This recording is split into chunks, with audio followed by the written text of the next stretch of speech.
Mais voici ce que je vous propose au sommaire. Des cabinets dentaires aux tarifs très attractifs se développent en France. La question, peut-on bien se soigner à prix cassé? Pour en débattre, nous recevrons Pascal Station, créateur des centres dentaires à bas coût, et Roland Léron, il est chirurgien dentiste, membre de la Confédération nationale des syndicats dentaires. Vous imaginez donc qu'ils ne sont pas vraiment d'accord.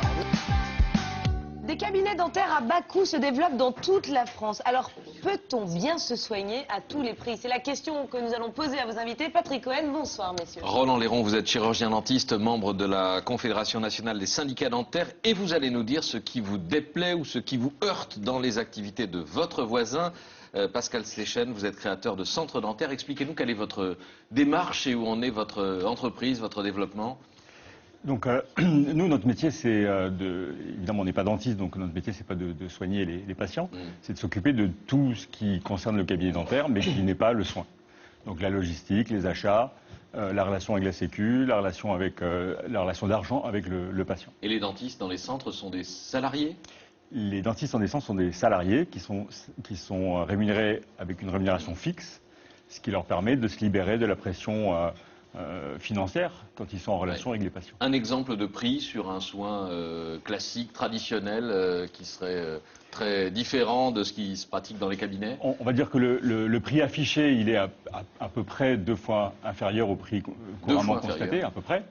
Mais la sécurité sociale remboursant un forfait et non pas un pourcentage du prix, et la mutuelle remboursant un multiple de la sécurité sociale, le fait de diviser les prix par 2 fait que le patient a pratiquement plus rien à charge. Puisqu'en gros, si on regarde statistiquement, quand on prend la part de la sécurité sociale et de la mutuelle dans le prix, ça pèse à peu près 50%. Sauf que beaucoup de vos clients, enfin de vos clients, je vais dire de vos patients, de vos clients, on ne sait pas comment dire précisément, clients, patients, n'ont pas de mutuelle, n'ont pas de complémentaire santé?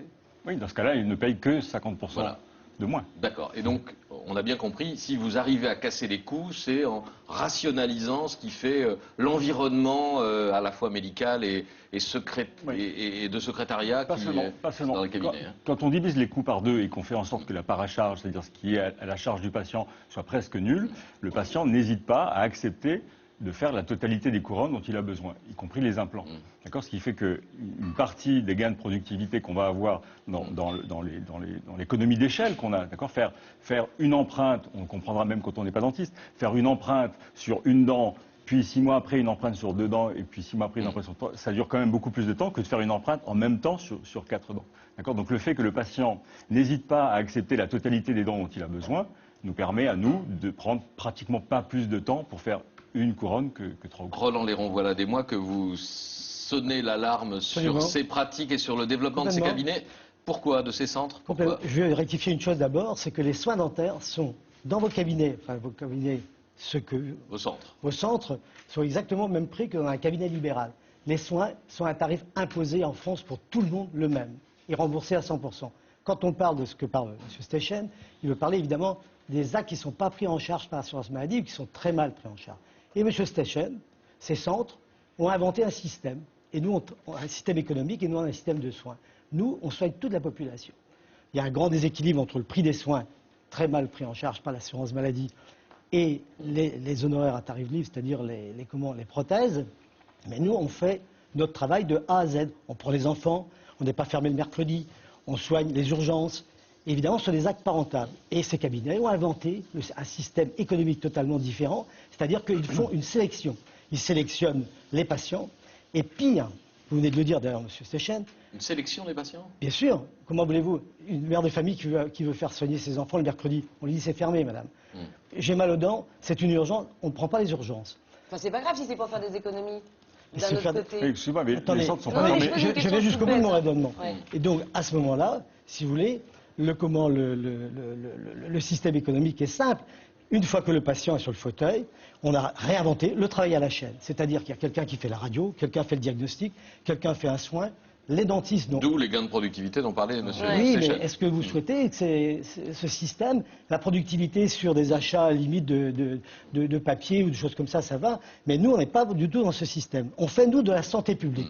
Vous faites du marketing et vous faites du business, c'est tout. Si vous permettez, M. Léron, je peux expliquer notre manière de fonctionner, plutôt que ce soit vous qui le fassiez avec des erreurs. Nos centres sont ouverts toute la semaine, du lundi matin au samedi soir à 18h. Il y a certains centres locaux qui sont Non, fermés le mercredi. tous les Pas centres, les vôtres, mais certains. Non, tous les centres sont ouverts, les centres en tout cas qui répondent à nos concepts, sont ouverts du lundi matin au samedi soir.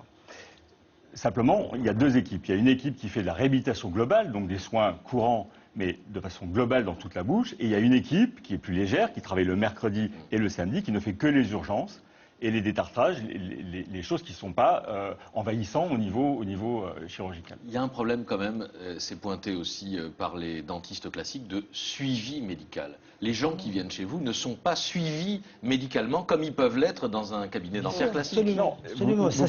Vous confondez les patients qui fréquentent le cabinet pendant des années parce qu'ils ne sont jamais soignés avec les patients de chez nous qui sont soignés en 2-3 mois de façon totale et qui fréquentent après nos cabinets dans le service du mercredi et du samedi uniquement en maintenance.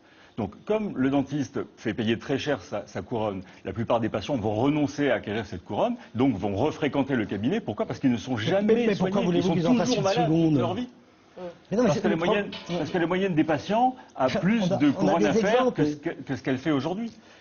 La plupart des gens ont renoncé. J'ai vu dans les statistiques qu'on était à 16% de renoncement. Ce n'est pas la réalité vécue ni par les patients qui nous regardent, ni par les dentistes. La réalité des renoncements aux soins, elle est au moins de 80%, d'accord? En deux Donc mots, le fait si de vous diminuer... En deux mots. Dans ces centres, pas M. Station, puisqu'il n'est pas chirurgien dentiste, il vient de le dire lui-même, il gère un peu tout ça.